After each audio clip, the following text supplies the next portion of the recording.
മലയാള മനോരമ തങ്ങളുടെ വിശ്വാസ്യത നഷ്ടപ്പെടുത്തരുതെന്നാണ് സ്ഥിരം വായനക്കാരുടെ അഭിപ്രായം. മനോരമ ലേഖകന്മാരുടെ മനോധർമ്മം അനുസരിച്ച് കേരള രാഷ്ട്രീയം ചിട്ടപ്പെടുത്തണമെന്ന് തീരുമാനിക്കുന്നത് ശരിയല്ല.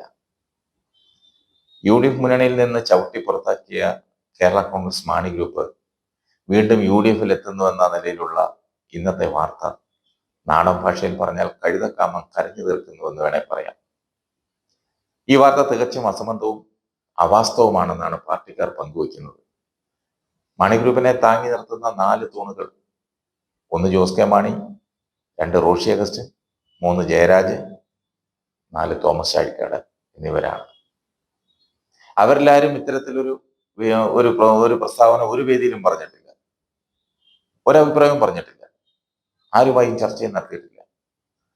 മനോരമയെ പോലെ നിഷ്പക്ഷ മാധ്യമ പ്രവർത്തനമെന്ന് അവകാശപ്പെടുന്നവർ വാർത്തയുടെ വസ്തുത അറിയാതെ പറഞ്ഞാൽ അവരവരുടെ വിശ്വാസ്യത തന്നെയാണ് തകർന്നു വീഴുന്നത്. കഴിഞ്ഞ നിയമസഭാ തെരഞ്ഞെടുപ്പ് കാലത്ത് 140 സീറ്റിൽ മുഴുവൻ സീറ്റും UDF ജയിക്കുമെന്ന് അർത്ഥശങ്കയില്ലാതെ വാർത്ത കൊടുത്ത മനോരമയുടെ നിഷ്പക്ഷ മാധ്യമ പ്രവർത്തനം കണ്ടവരാണ് കേരള ജനത. ഇതിന്റെ പേരിൽ മനോരമ ചാനൽ കാണാതെയും മനോരമ പത്രം നിർത്തലാക്കുകയും ചെയ്ത ചിലരെയെങ്കിലും എനിക്കറിയാം. ജനങ്ങൾ വാർത്ത ശ്രദ്ധിക്കുന്നത് നിഷ്പക്ഷമായ വിലയിരുത്തലിന് വേണ്ടിയാണ്. അല്ലാത്ത പക്ഷം ദേശാഭിമാനി വായിച്ചിട്ട് മറുവശം ചിന്തിച്ചാൽ പോരെ. ഈ രീതിയിലാണ് പോക്കെങ്കിൽ മനോരമ കോൺഗ്രസിന്റെ മുഖപത്രമാണെന്ന് സ്വയം പ്രഖ്യാപിക്കണം. വിടക്കാക്കി തനിക്കാക്കുന്ന നയമാണ് മനോരമ ഇക്കാര്യത്തിൽ മാത്രമല്ല എല്ലാ കാര്യത്തിലും സ്വീകരിക്കുന്നത്. കേരളത്തിലെ 70ഓളം നിയമസഭാ മണ്ഡലങ്ങളിൽ 1000-ന് മുകളിൽ വോട്ടുകളുള്ള കേരള കോൺഗ്രസിനെ കൂടെ കൂട്ടാതെ UDFിന് ഒരിക്കലും അധികാരത്തിൽ തിരിച്ചു വരാൻ സാധിക്കില്ലെന്ന തിരിച്ചറിവുള്ളത് കൊണ്ടാണ് ഇടതുമുന്നണിയിൽ നിന്ന് പോച്ച് പുറത്തു ചാടിക്കാൻ മനോരമ വിചാരിക്കുന്നത്. അങ്ങനെയാണോ മനോരമ കരുതുന്നത്? ആ കാഴ്ചപ്പാടായിരിക്കും മനോരമയെ കൊണ്ട് ഇങ്ങനെ ഒരു അടിസ്ഥാനരഹിതമായ വാർത്ത ചെയ്യിക്കാൻ പ്രേരിപ്പിച്ചത്. ഏതായാലും അത് മോശമായി പോയി എന്ന് മാത്രമേ പറയാനുള്ളൂ. കേരള കോൺഗ്രസ്സുകാർ മനസ്സിൽ പോലും ചിന്തിക്കാത്ത കാര്യങ്ങൾ വളച്ചൊടിച്ച് വാർത്തയാക്കുന്നതോടെ കുറെ ജനങ്ങളിലെങ്കിലും സംശയത്തിന്റെ വിത്തുപാകാൻ കഴിയും. 2020 കേരള കോൺഗ്രസിനെ മുന്നണിയിൽ നിന്ന് ചവിട്ടി പുറത്താക്കിയതാണ്.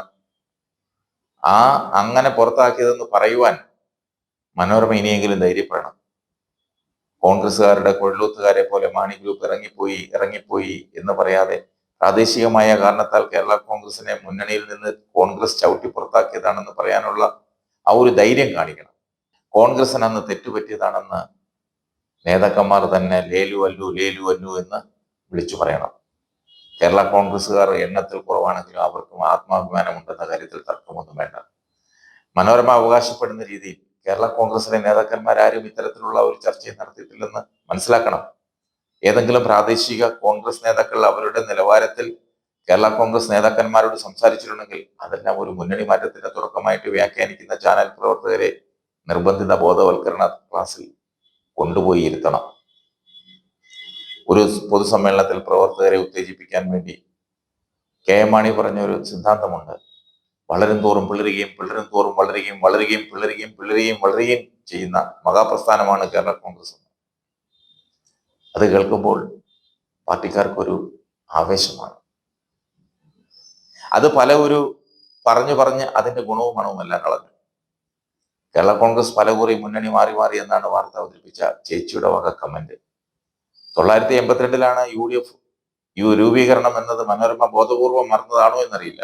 അന്ന് UDF കൺവീനറായിരുന്ന PJ ജോസഫ് 986 LDFിൽ പോയതും തുടർന്ന് 2010 UDFിൽ തിരിച്ചു വന്നതും മനോരമ ഇതുവരെ അറിഞ്ഞാൽ മട്ടില്ല.